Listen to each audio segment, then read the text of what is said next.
Parlamento Nacional rende decisão do governo com a resolução da ex-professor contratado Tina Rua Ronolo Recinto Lunian.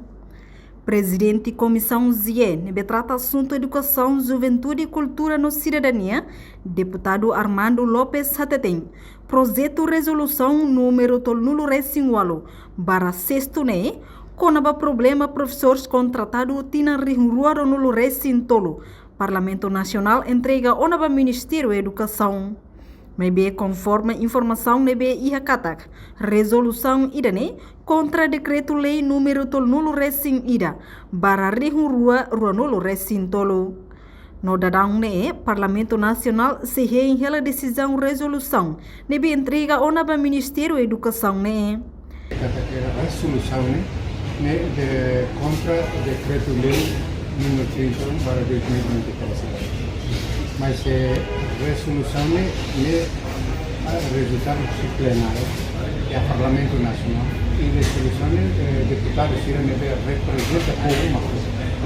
Ainda não há que a resolução é dada e a minha entrega ao governo. Depois de resultado será mais do muito mais, depois mais se pode dar.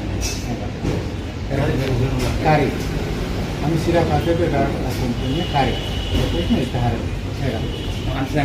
Cidade decide e o resultado da decisão é cidade que a minha vida.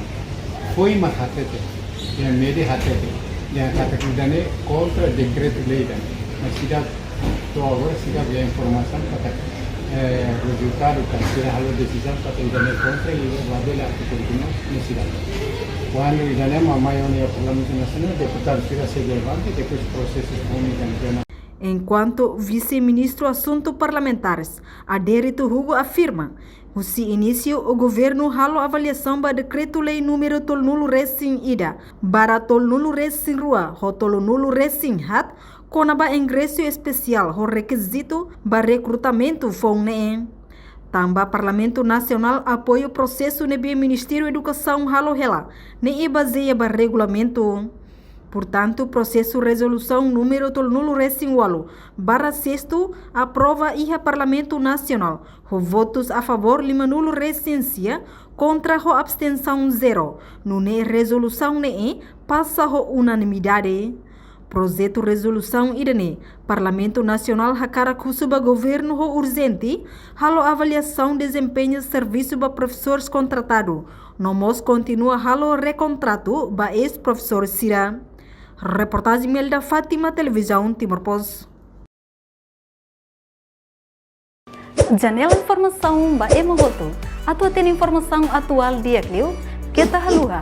Haneham botão subscribe, like. Halo comentário no Fahe Tutang ba media sosial Hoto.